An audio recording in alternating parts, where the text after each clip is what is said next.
like see questions? Like, how does this work? We are live. Yeah, we might actually see questions. Depends on how many people tune in. Sometimes I get like maybe up to 10 people and need to ask questions. We are live now, by the way. Woo! Uh, whoa. Hello, world, right? Programmer talk. To everybody that's watching, hello. This is Douglas, or we can just call him Doug. He is an ex Google engineer, and now he is working on Spirals, which is a really cool ReFi company, which we will talk about a bit later. Hi. Hey, Alex, great to be here. Thanks for inviting me. Hey, I love it. I really have been wanting to interview more and more people, interesting people this year. I think it's a good year to do it because it's a new Mhm. year. Am I the first? You are the first guest this year. Yes. Nice, kicking off the 2023 season. Kicking off the 2023 season with Doug. This is awesome, right? Yeah, hell yeah. So let's go right into it. Tell me a bit about yourself. Like, this is a question that I ask everybody, but like stuff about your childhood, maybe your hobbies, anything that kind of speaks to us about who you are as a person outside of your career. Yeah, for sure.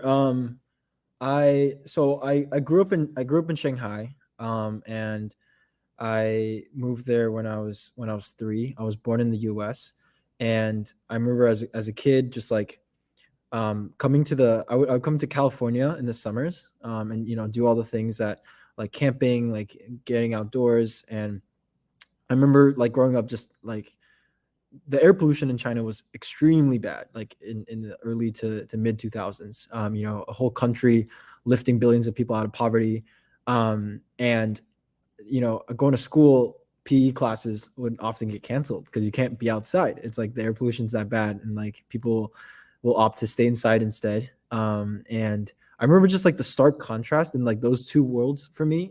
Just like being in Shanghai during most of the year, and then going to California and just being outside and loving it. So for me, like climate change was always like a very visual thing. It's like I remember like me being a kid looking out my window, in our apartment, and just not even getting like 10 meters of visibility, like, just complete smog. And that was like most of the year, like 250 days out of like 365. Um, and so, but I don't know, for one reason or another, like as I grew up, I didn't really think too much about that. Like my childhood was really great. It wasn't heavy. I loved sports. I was a big Pokemon nerd, but like I was very particular about my, like I didn't watch the Pokemon show. I only played the games.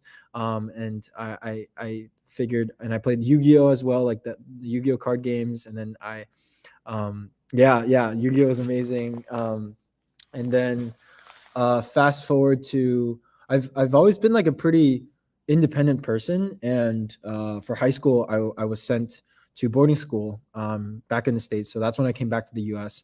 And then I stayed for college as well. Went to Pittsburgh. High school's in Connecticut, so mostly in the East Coast. And then after college, I moved out to the West Coast to work at a startup. And actually, the Google stint was in there too. That was after junior year of college. I interned at Google. It was actually more of a research position. It was Google Brain, which was really really fun. And I studied computational biology in college, and that was because I went into CMU as a biology major, not really knowing what I wanted to do. I just knew like I'd always been like sort of good at the sciences. Like that was kind of always my thing, like sciences and maths. Um, and then I realized I wasn't actually like I wasn't good enough at math or physics, and chemistry was kind of, chemistry's chemistry. It's really difficult for me, at least. And so I started taking like a bunch of computer science classes at CMU, and it turns out, to be one of the best places for that. And I just loved it. So I sort of pivoted into like computational biology.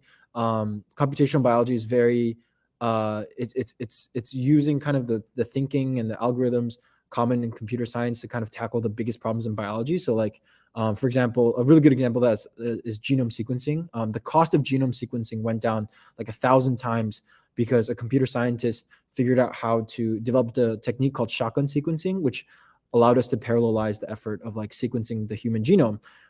which is the reason why it doesn't cost tens of thousands of dollars to today to sequence your genome. You can do it through 23andMe. You can do it through all these startup services. And so computational biology is very, very interesting. There's a lot of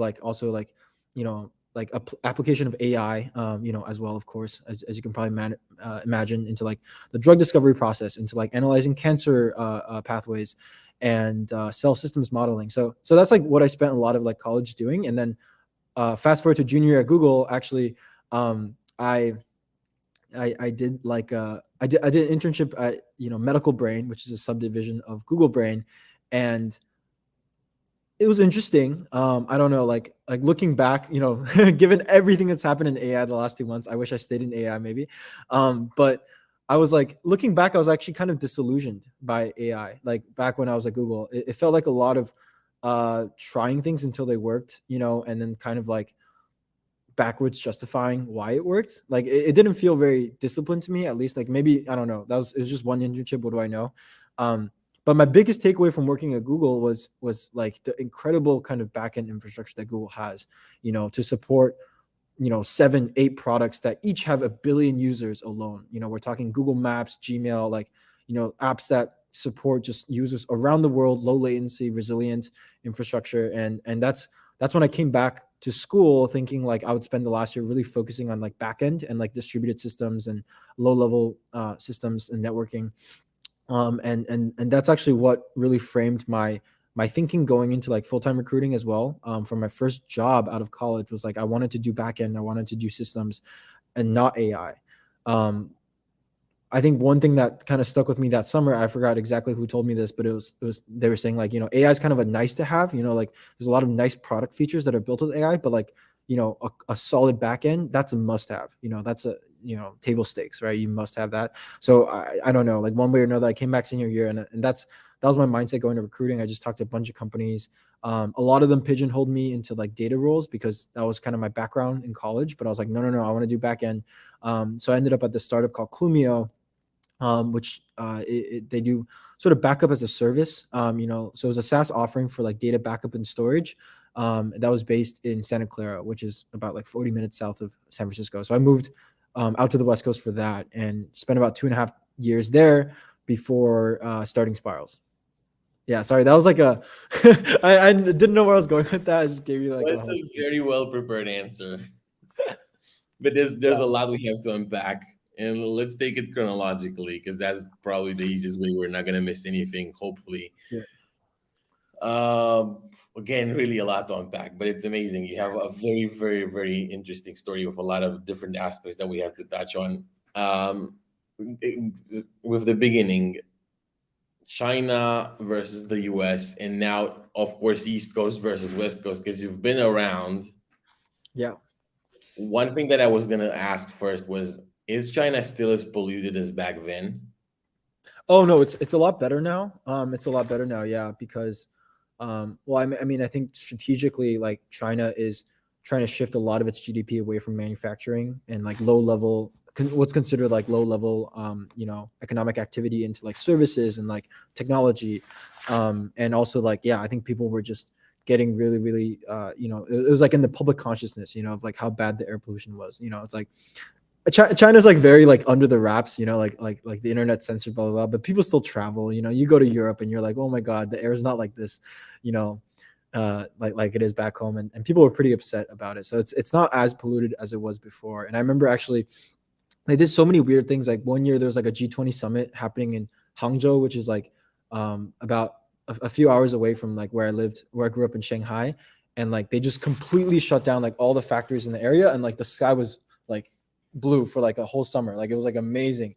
And it was like, it's totally possible if they just wanted to do it. And that was like 2012 or something like that. And I remember thinking back then, like, dude, this is like, it's totally possible if they just wanted to do it. And yeah, it's gotten a lot better.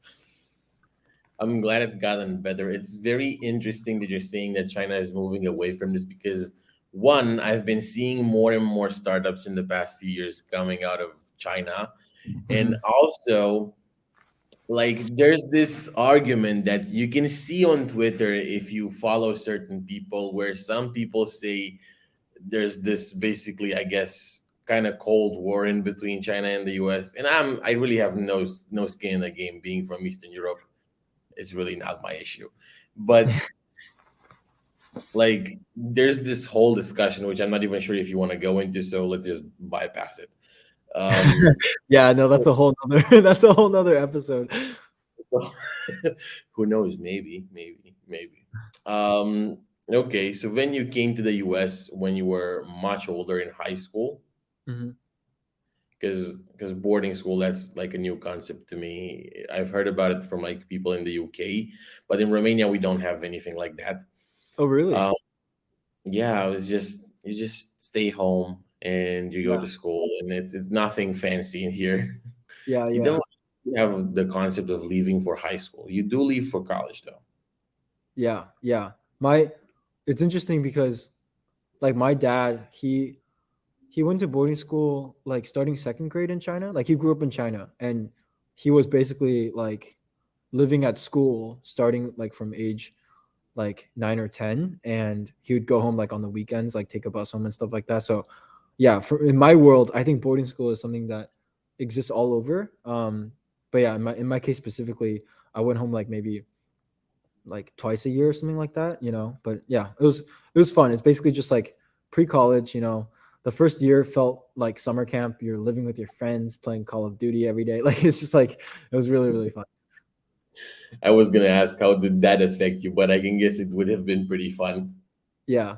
I mean, I think yeah, it was that, and then I think another thing was just like it made me like really independent as a person, which kind of sets us up for that kind of like what makes me a good founder conversation because um yeah, I've always felt like I remember actually one experience of boarding school was like maybe like the first month or so I was 13, maybe like the first month or two of being there, I got really sick. Like I had a fever and I just felt so helpless because, like usually like your mom takes care of you, like she gives you the meds, you just tell her what's wrong. And I remember thinking like, oh my God, like this is it. Like I'm dead, like I can't take care of myself. And then I called my mom and then she's like, did you go to our school had like a pharmacy, like a medical center. She's like, did you go there? Did you like go see a nurse? And I was like, no, like I didn't even think of that. Like, this is why you're the best. This is why you're my mom.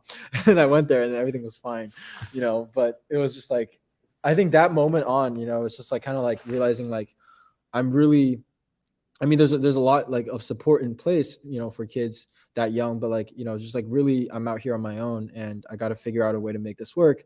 And you know, I think it's interesting. Like, I don't know. The question that comes up all the time is like, would you send your kids to boarding school? I think there's multiple ways of having, a good childhood and also good, I guess the formative years of being in high school. I do feel like I maybe would be closer to my family if I didn't, leave home that young, right? So there's trade-offs. But I think that's one big thing that came out of it. It's just like the independence and like the independent mindset, right? Like when I got to college, it's like seeing people go through that for the first time. I was just kind of like, oh Yeah. yeah, like I'll show you how to do laundry. Like, it's fine, like whatever. Wow. It's insane. It must be a culture shock for you to move, not only move away from your family, but also move away from the country you know. Yeah, yeah, yeah, definitely. Moving from Shanghai, like a massive city, also to like this really small town. Like, boarding schools are usually in small towns because they don't want Yeah. you to go out and like have too much fun, right? So It's not like you're not gonna figure out a way to do that. yeah. Well, actually, I was a pretty good kid in high school. I was pretty kept to, stuck by the rules, and that was another thing. Was like I had to learn how to break once to be a founder, because when you're a founder, it's just like Yeah, you have to break some rules, right? yeah, exactly. I was the same, like up until pre-high school, I was straight A student. I really didn't do anything bad. And then in high school, I just went crazy. Like Yeah. literally, I turned it upside down. Long story. We're not gonna go into it today. So after high school, you went to college and you studied biology, computational biology, and somehow you ended up in AI from that, and then somehow you ended up in crypto. We have to really distill this. Yeah. First, talk about computational biology. Tell me more about it. It seems like you're still very knowledgeable about the subject. Yeah, I mean, Computational biology is another one of those fields that has made so many incredible leaps and strides in like the last 4 years, really. A lot of it, having to do with not even really AI, but like synthetic biology. Like now more than ever, it's like the easiest time to be like a biotech founder.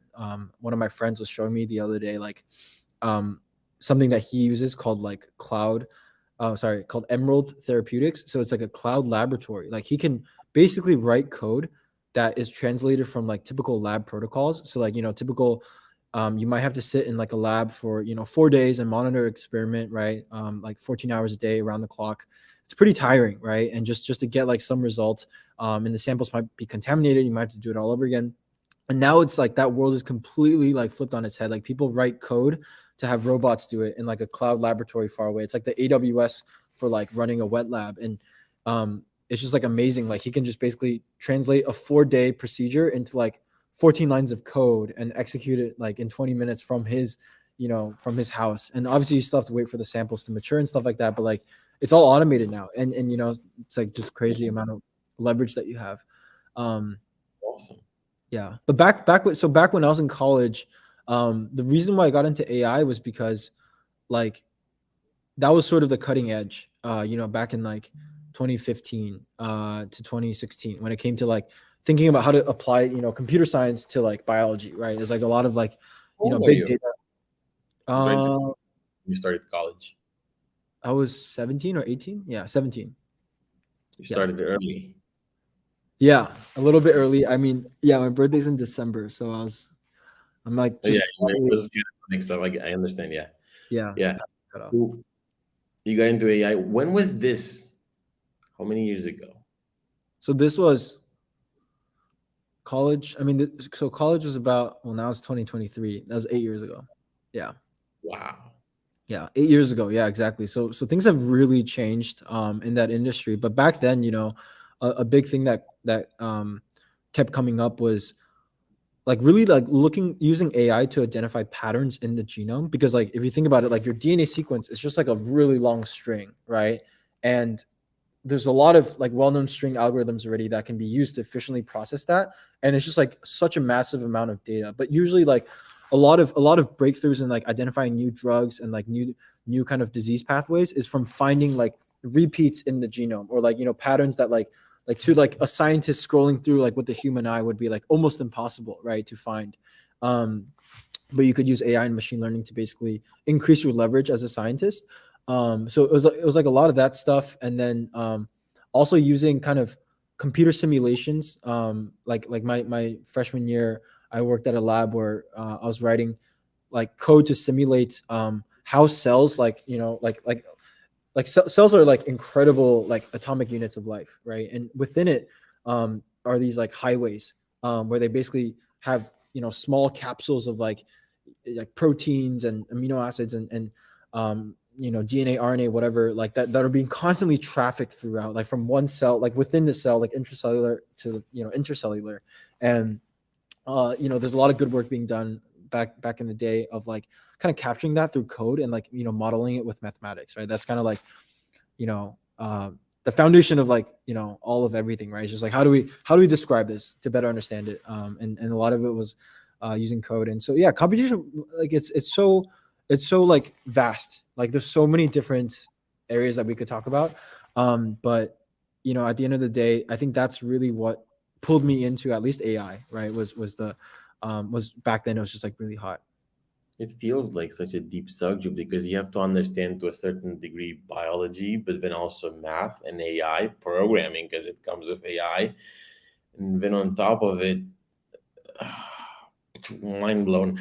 But Yeah. what do you think made it such that it's now much cheaper to compute the genome? Yeah, so shotgun sequencing was one of them, right? It so back then like the genome was sequenced like almost sequentially. Is kind of like one way like I like to think about it. Like so you have these billions of base pairs, and you're just kind of going through it sequentially.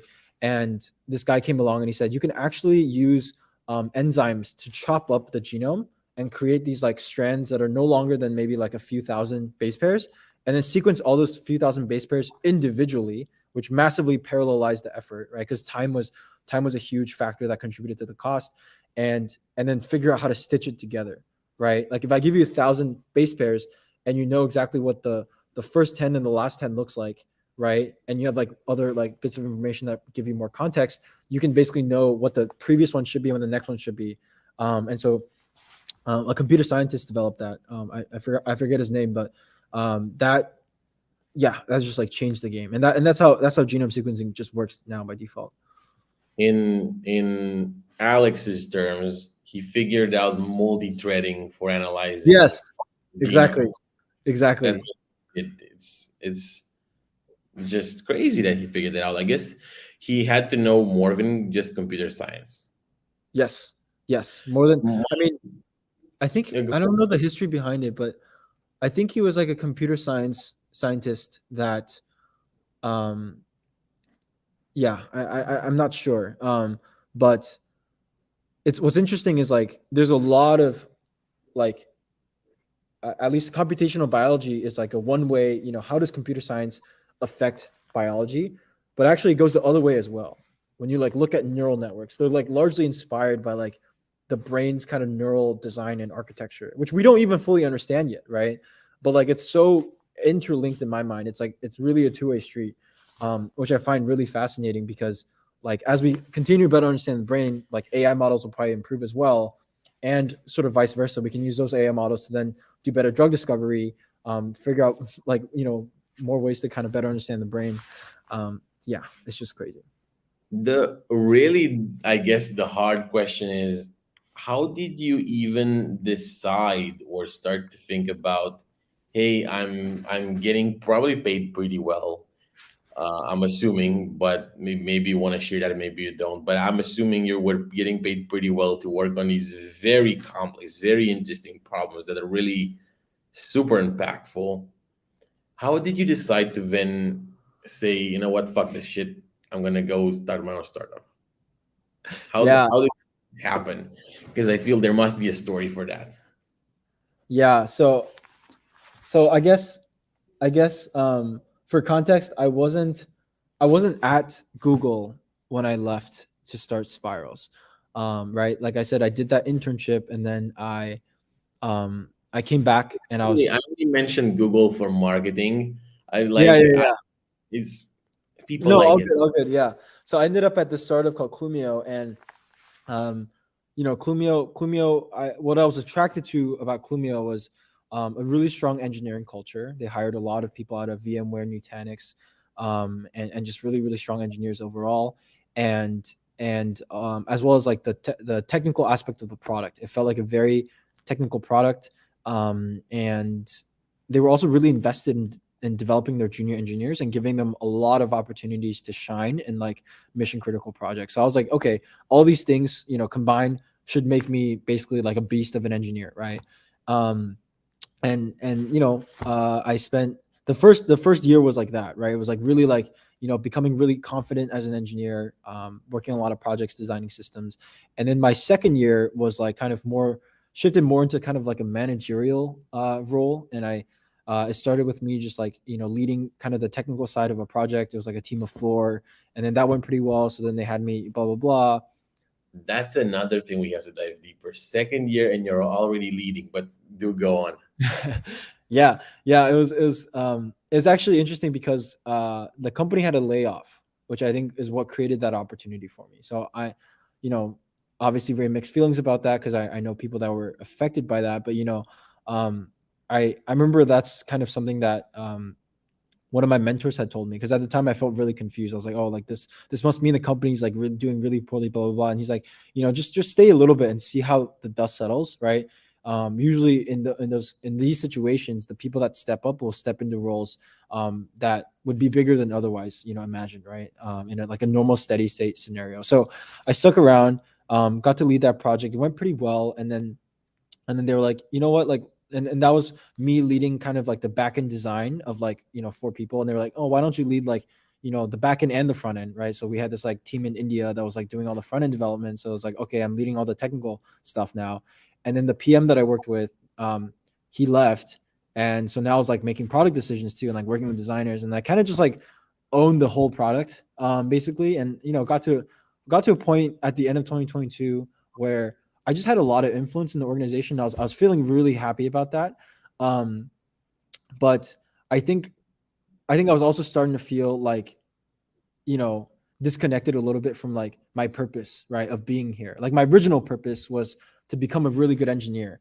And, fast forward to the end of 2022, I was doing all these other things, a lot of like stuff administrative. I'm not going to say like, like some people say like, oh, like, it just completely changed and I wanted to go back to being an IC. Like that wasn't really like I was actually really good at, and I enjoyed being a manager. I love thinking about kind of how to activate the team, how to build the right kind of culture intentionally. But it was more so, I think, like I got invited to strategy meetings, and like they were thinking about like the roadmap for 2022. So sorry, this was the end of 2021. So they were thinking about the roadmap for 2022, and a lot of it comes down to analyzing, what are other data backup providers offering, right? Like, what do our customers want? And I just realized like I felt really disconnected from that, and that actually hadn't changed at all from when I joined. Like I didn't join because I was passionate about data backup, right? And so in that position at the end of 2021, I felt like, I if I'm going to stay here any longer, I'm really making an investment, right, into like what my career is going to look like in the next 10 years. And if my career is not going to be in like data backup or like adjacent spaces, then it doesn't really make sense for me to stay here, right? Like all the connections I'm building, all the people I'm meeting, and like all the things that I'm thinking about, right? Like, I mean, you could argue that there's like other skills that transfer, but like at the end of the day, there's also a lot of other great companies, right? Like in climate, right, in Web3, and those are kind of the areas that I was interested in at the time. And so once I thought about it that way, and then another thing that really kicked in for me was like, if you're not 100% in it, then you can't be in it at all, especially if you're in a position of leadership, because it shows. And the cracks will start to show in like not only the work that you're doing, but like the decisions that you're making as well. Like those decisions are going to be subpar, and like you might not realize it at first, but like months from now, people are going to look back, they'll be like, who's responsible for this, right?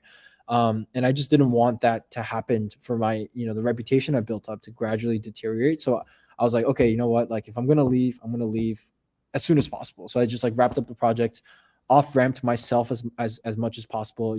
We hired a new PM, so I basically tried to impart to him everything that I knew, and like all my thinking around the project. Tried to find another person to lead the technical side, and then I was able to cleanly just kind of leave early February in 2022. So that was kind of the story behind, and I didn't know at the time what was on the other side. So this is like another interesting part of the story, because most people kind of find a job, on the other side. They line something up. Yeah. That's me too. The same thing that you do, I do too. Yeah. And so most Just people, and they couldn't understand, right? They were like, what the heck are you doing? I remember like the co-founders of the company, they wanted to talk to me to try to convince me to stay. And usually they can do that by saying, or like the angle is like, hey, you should stay because like our company is still a better opportunity than this other company, right? And then they're like, so where are you going? And I was like, I'm not going anywhere. I'm just taking a bet on myself that I'm going to be able to figure it out in 2 months. Um, and they were like, just okay. There's no keeping this guy, like no talking him out of it. That's precisely the thing. Exactly. When people see that you just left to go nowhere and to do Yeah. nothing, and you have no backup plan, you literally do not know what you're going to do, then they realize you're really serious about leaving, just Yeah. doing something. And I feel like, yeah, you're right, a lot of people will not understand that, but it makes perfect sense to me. When I joined Tucon, 3 months or 2 months before I joined Tucon, I was freelancing as a web developer. I had like a few clients. I was doing decent, and one day I just told them, "Hey, I'm not freelancing anymore. Um, Yeah. bye." Bye. And I didn't have a job. I didn't know anybody in crypto or in ReFi or nobody at all, and I somehow figured it out. And When was I this? This was in, so I quit freelancing in October of 2021, Mhm. and I fully joined Tucon in February, January, February 2022. Okay, so like 4 months in there, 3 or 4 months. Yeah, 3 or so months now. Yeah. How did you how did you spend those 3 or 4 months? Basically, I would just go to protocols that I thought were interesting. I would contribute open source in their Discord, and I would just kind of just. Oh,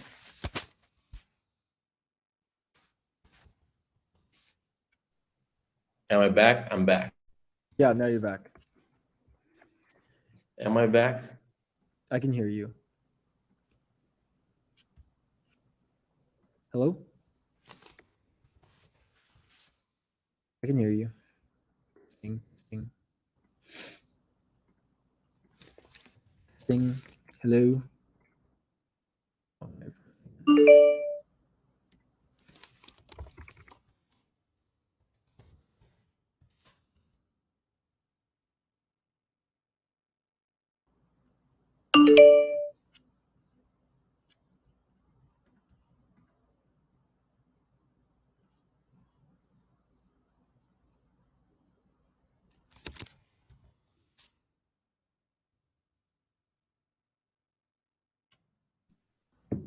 I believe I am back. Yes. Yeah, so to wrap up my little story right there, basically I just kept on contributing opportunities and DMing people and annoying people until I open source to Toucan. And I remember James, our CTO, asked me, okay, but do you want something for this contribution? Do you want to get paid for it? And I was very, very, I guess, how do you say it? I was very clear, no, I want a job. Hmm. And he was like, okay, I'm going to put you on a trial month. And then I busted my ass for a whole month. And I was like, okay, you can stay around. And that was the story. but That's but awesome. enough about me. Back to you. So you decided to basically throw out a pretty good career as a basically like engineering manager slash senior engineer in a good company with an interesting problem. Again, I'm assuming you were paid well. Hmm. You should have been paid well for the amount of work you were probably putting in. Um, but then you moved out to do your own startup, and I totally understand why. I really want to know more about how the skills that you've learned doing all of these very, very different jobs. Hmm.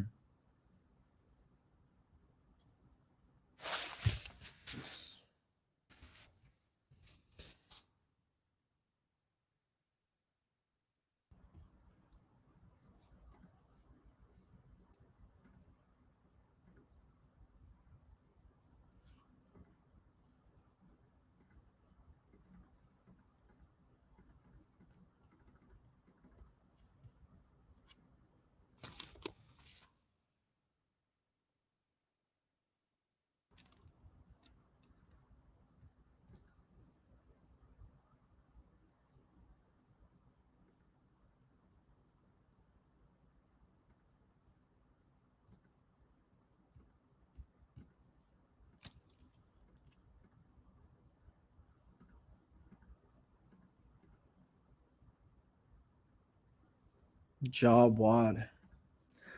Jar, are you here?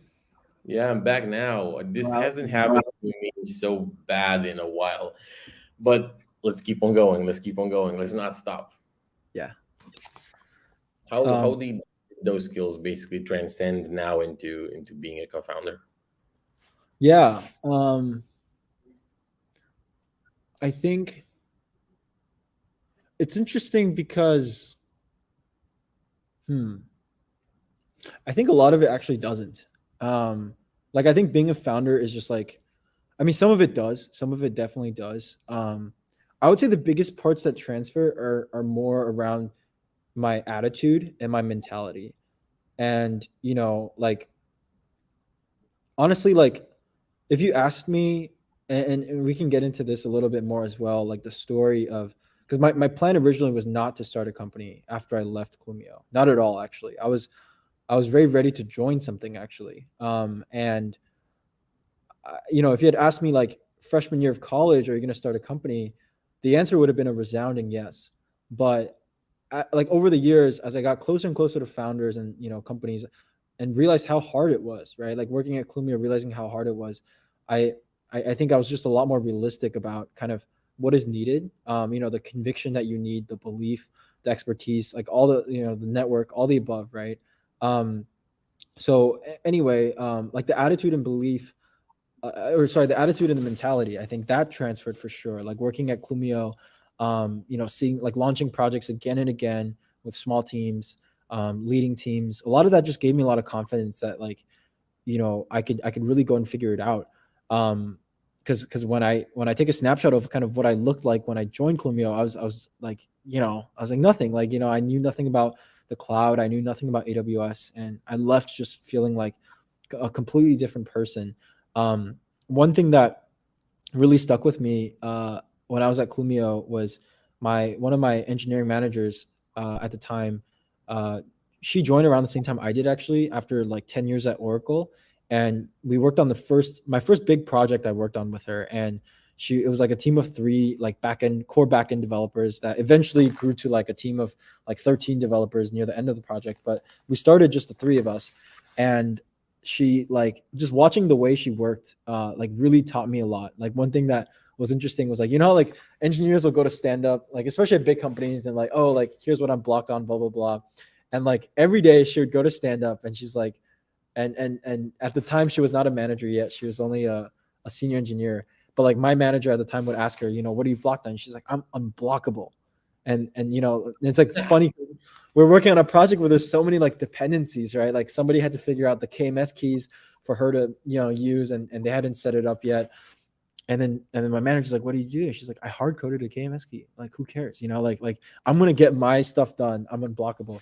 And so that really influenced, I think, the rest of the 2.5 years I had at Clumio. Was like, I never asked for permission to do anything. It was like, it was like I was in my own little world. And this is why I was so okay working for someone as well, is because a lot of people want to start their own company and be their own boss. I've always felt like I was my own boss. Like even at Clumio, like I always did things that, it's like you can totally do that, regardless of the environment that you're in. It's completely about the attitude and the mindset that you bring into it.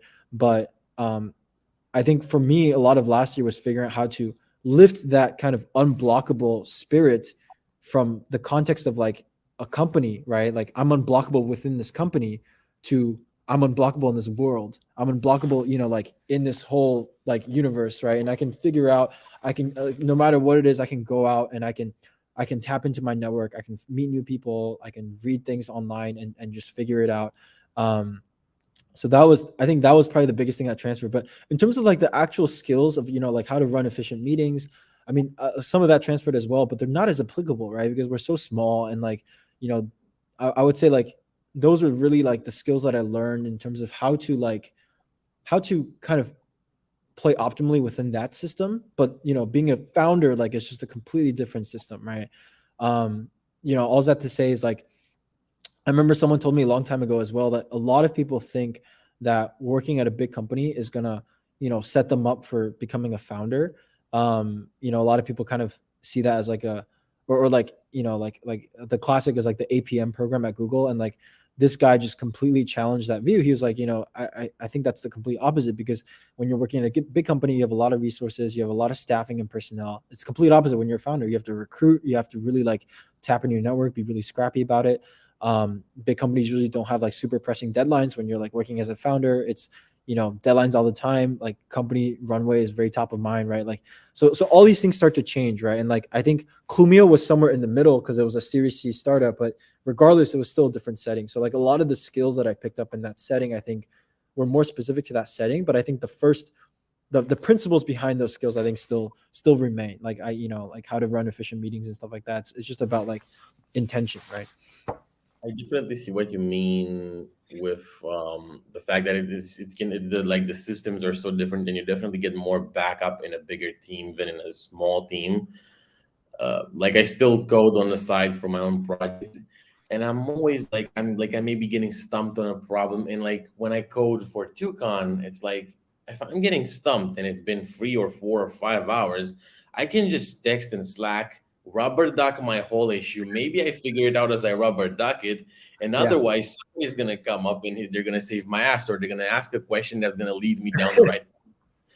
But if you're alone, you're alone, and it's definitely a hard job. So yeah, I can see what you mean, and I've actually heard this too, because I never worked in a big corporation before, but I've heard the same as you said, that working in a big corporation is not transferable at all. Even if it's like a Google or a whatever, it's not transferable at all in a startup or anything like that. Because also, what I have heard is that Google, all these big companies, they have like their own proprietary kind of tools that help internally. Hmm. So then it's like you don't have those tools anymore.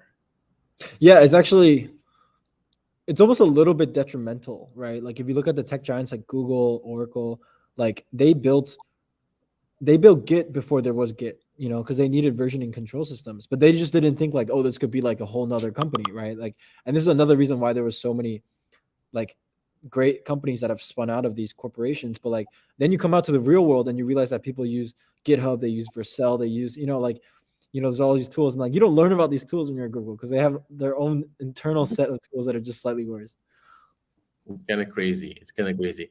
I also loved so much the story about being unblockable that you just told earlier, because to a degree, that's also, I don't necessarily like. I wouldn't have thought about hard coding my own KMS key, but I definitely fully agree that there's no way you can get fully blocked where you can just sit idle for an hour. Because if I cannot Mhm. move anything with this task because XYZ is blocking me, okay, fine. But there's like 10 other tasks that I could do.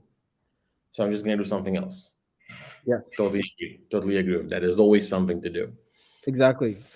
I mean, yeah, I completely agree. That's like, that's me as well. Like, it's just also my personal life. Like, I'm never bored. I don't even know what that means. Like, I'm never idle. Like, if I'm not doing this, I'm doing that. If I'm not doing that, okay, like, time to clean my room. Like, like it's like, there's so many things. But yeah, I think specifically in that, like, the unblockable mindset is like super powerful because it's it's like abundance mindset. It's like thinking, of the world in the sense that like, I am enough, right? Like I can go out and figure it out. Another really incredible, I guess, like frame of thinking that was imparted to me during my time at Clumio was, we had one of our investors come in for like a town hall that was hosted, and he's had many successful investments in the past, including he was the founding investor, I think, for Check and Snowflake and like all these other Pure Storage enterprise software companies. And he was saying that like it's really important to understand that like you don't know shit.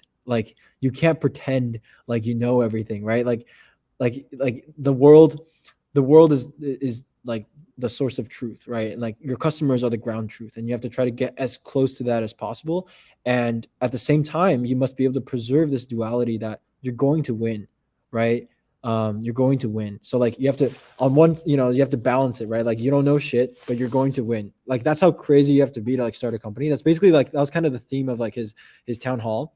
And my reflection on this, and I've been thinking about this a lot, like like this past week as I was doing the 2022 kind of wrap up, is that like you're not like confidence in your own, like you're not like, I guess for me at least, my interpretation is that like my confidence doesn't come from my confidence in knowing that I know everything there is to know, right? Like I know exactly how Uniswap works, or like that I'm a crazy genius or whatever. It's not in my knowledge base or like my skill set, my existing skill set. It's more in my ability to learn, right? It's like the more meta skills and like the ability to kind of go out into the world and figure it out. um yeah, sorry, did that drop? Hello, can you hear me?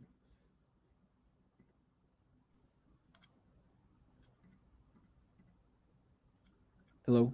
Back, I'm back. You can keep on going when I disconnect. If you're talking, just keep on Oh, okay, going. okay. I can't tell. Yeah. What was I saying? Oh, yeah, yeah, yeah. Like it's like you know, confidence in yourself, and also like the right team, right? I think that's really important. In knowing that like between me and Helena, like we have a great team, and there's really nothing we can't do, right? As long as like the communication is clear, that the and we're being um just very in sync with one another. So yeah, I think that's a big thing that I had to kind of learn. And there's a lot of things you have to unlearn as well, like a lot of myths, or like a lot of things that you were kind of, you grew up like other people telling you, right? Like a lot of myths that you have to kind of debunk a little bit. um and that takes a while. That takes, if not like that, probably takes longer. um like it's kind of like, if you want to pick up a new hobby or skill or like whatever, you like realistically, and I never really thought about this that much in 2022. I'm trying to be better about it in the new years. Like, you have to realistically drop something as well, right? I think the same thing is true with like learning new things. You probably have to unlearn some old things as well. And for me, like after becoming a founder, I realized that I had a lot of like self-limiting beliefs, telling things that like, like you tell yourself you can't do something, right? Like, or like, oh, that's not you, or like, you can't do that, right? Like, you don't have the network, or like, you're not smart enough, right? Like, it's like a lot of things that are there. You just have to, it's not maybe as obvious sometimes, but like, like maybe you go to like a networking event for crypto for the first time, and you feel like, you feel super like you don't know anything, right? And like everybody there is going to be super smart, so like you feel kind of nervous walking in. You almost feel like you don't deserve to be there, like imposter syndrome, whatever, like those things, right? I think it's like you need to unlearn those to actually learn that you can, right? Like sometimes learning like I believe I can do this is actually just unlearning that self-limiting belief.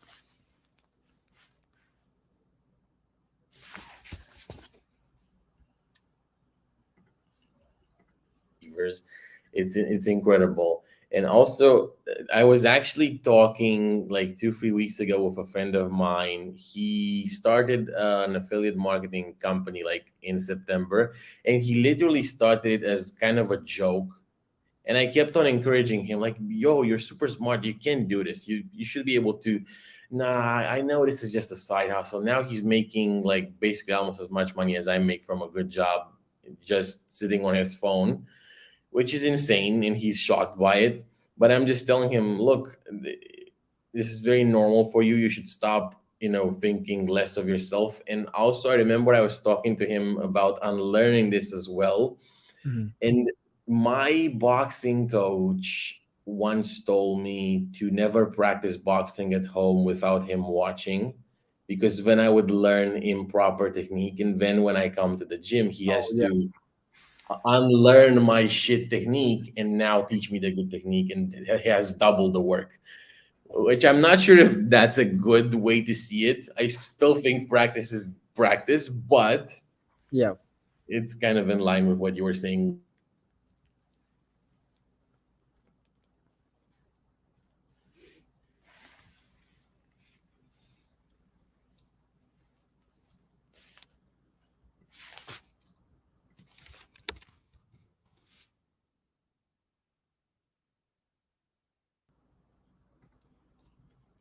I can't believe, did I just, am I back? Did you raise any money? I'm Yes, asking yes, we quickly. did. We did raise money. How much money did you raise, and like, how does that even work? How does that even work? um so we raised, I don't know, like we raised, I guess I can say we raised like around 1 million. And how does that work? Like, you basically, like, so I guess this is a lot of stuff that I learned as well. Like, fundraising is um like a full-time job. Like, if you're, doing it, you can't really be doing anything else. um and you're just like, this is actually the first week after Helena and I decided to work together. We just went into like she had everything lined up. We just went into like a flurry of conversations with VCs. And uh yeah, I mean, it depends on the stage, right? Like, I don't have an experience with like later stage fundraising, but like at least for like pre-seed, a lot of it is more on like you're betting on the people. It's almost like, you go to college, and like 70% of people in the first year will like probably change their majors. Like, 70% of, I don't know, maybe higher, maybe lower, I don't know.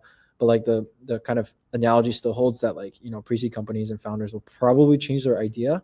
So you're really just betting on the people and the team. And of course the idea, like, helps to have a good idea and like a good product. But I think a lot of it kind of comes down to like more like how did the people who came up with the idea like think through it, right? And how did they analyze the market? And yeah, for us specifically, it was like 2 or 3 meetings. We always fundraise at like the worst times. The first time we fundraised, like the freaking Terra Luna crash happened, and then the second time we fundraised was like FTX.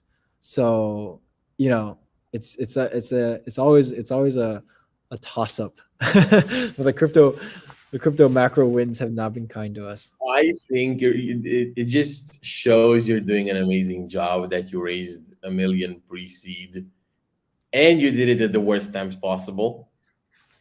I think it's a testament to the fact that you're doing a good job. Thank you. Yeah. Um, so yeah, I think like fundraising is interesting. I don't think I'm necessarily, I mean, a lot of it is, it's a lot of conversations which can feel very tiring, and you're kind of repeating yourself like a lot, as well. But a lot of it is also like kind of optics, right? And like trying to control the image that you're projecting, and just knowing that like VCs are talking to each other a lot behind the scenes, right? Like you jump on a call to VC, and like if it's a hot company, like everyone's going to know about it by tomorrow. So um and yeah, I think like fundraising in general is, it should not be, my takeaways are, it should not be like this passive like ongoing thing. It should be very active. It should be time boxed pretty aggressively. And you should in general try to like talk to your favorite investors last, like later in the process, similar with like interviewing for companies, right? It's like a lot of that stuff. um and uh and yeah, it doesn't hurt to um like I think it's one of those things where like if you didn't know any investors, like it would be really hard. But if you knew like even one or two that really liked you, like the whole thing just blows wide open, right? Because they can introduce you to like 50 people, right? And like those warm intros go way longer than you just cold introing, sending someone your pitch deck. So yeah, I think it's like one of those things where like once you get past a certain point, it just becomes like a lot easier. I can see that, and I've heard that before. Exactly the same concept. Whereas, like, get one or two or maybe three investor friends, and then it starts to work in your favor. Um, but let's move on from investment because I know you want to be out in an hour, so we only really have maybe time for one more question. Um,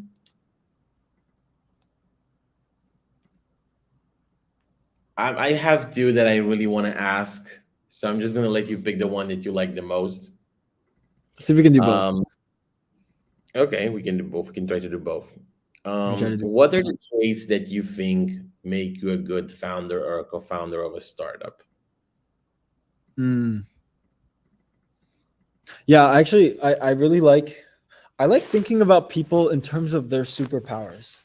Like, what makes Alex, you know, amazing, and like what makes him so, or like what comes so effortlessly to him that would be actually really hard for other people, right? And I think everyone has something like that. Um, I think for me, it's kind of like the curiosity and the inquisitiveness. Like I've noticed that I can go into almost like I can go into any conversation and just like try to learn like as much as possible. I've been told that I ask like pretty good questions. I think that's really it, and I think that makes you a really good founder because, like, in the long term, it's just like I mean, it's building a company is a series of problems, but like exploring a problem space or like exploring, it's really just about the set of questions that you're asking, right? And like continuing to prod, continuing to be curious, and yeah, I think that's definitely one thing.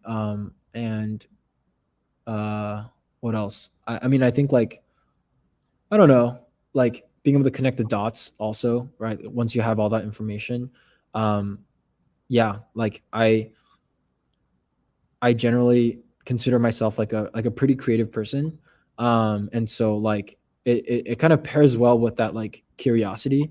Is that like sometimes you don't really know what's going to come in handy, but like if you can kind of connect the dots, like draw patterns and see, for example, like Leonardo da Vinci, he was a painter as like his third line of interest, right? Like before that, he was more like of a anatomist, and like he studied the human anatomy, and then after that, he was like more of an engineer. He considered himself, but like all those like studying the human anatomy actually made him be able to paint the most beautiful smile in the world, like the Mona Lisa, right? Because he knew exactly the facial structures, the muscles behind the smile, and like how that works.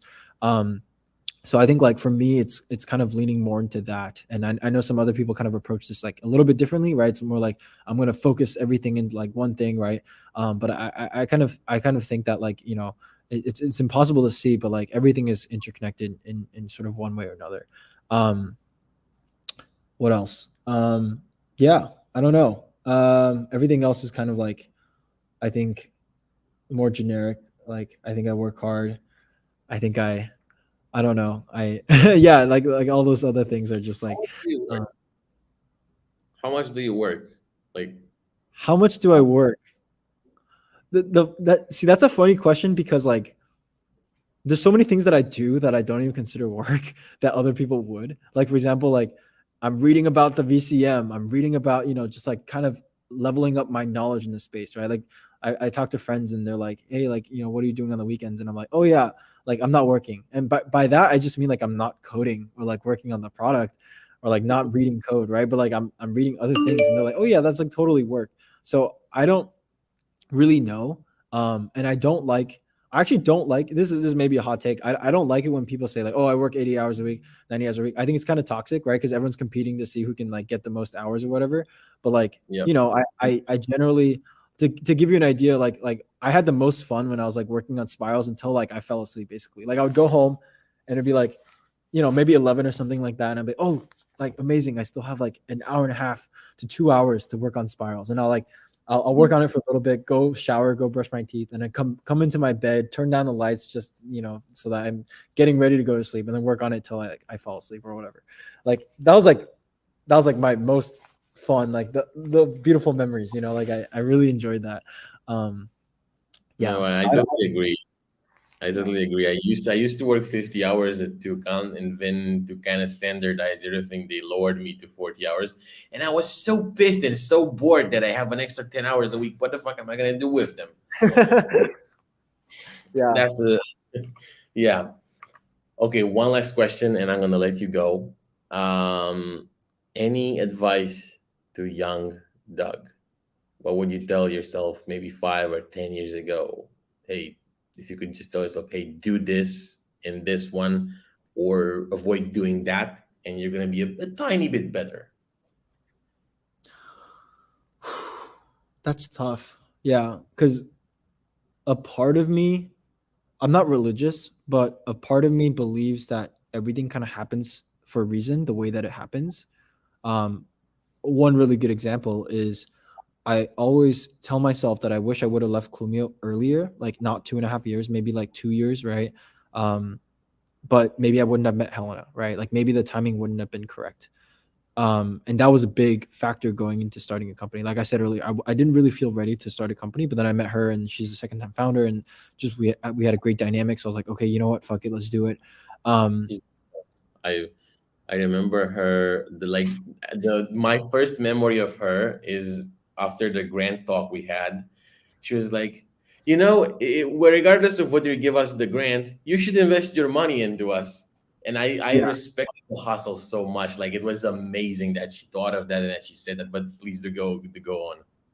Yeah. Yeah, exactly. And, uh, I mean, I think the biggest advice, the piece of advice I would give to my younger self is, I think in high school, like I hung out with like a pretty smart group, and like my kind of strategy for navigating high school was like, take all the classes that your friends are taking, try to do all the things that like will look good on a college application, and like blah blah blah blah blah. And there's actually a really big moment of reckoning for me when I didn't get into the schools that I wanted to get into, right? And I kind of had to start asking myself, like, so what is this all for, right?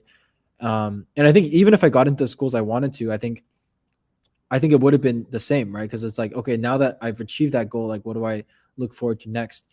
So for me, like a lot of college was kind of discovering that, and even after college, even a lot of last year was kind of discovering that, like leaning into the things that feel authentic to me, and the things that truly give me passion and bring that sparkle to my eye. So I think my advice to like that, at least like high school version of myself, is just like try to be more authentic, try to do things because you truly enjoy doing them, and like embracing, like try to learn something, right? And try to fall in love rather with like the process of learning rather than like anything in particular, and just like ask questions about the world around you.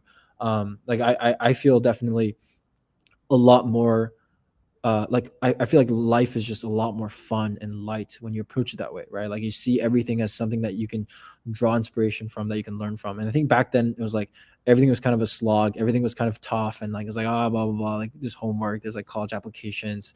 And in some ways I feel like maybe I could have lived like a better high school career if I had seen things like a little bit differently.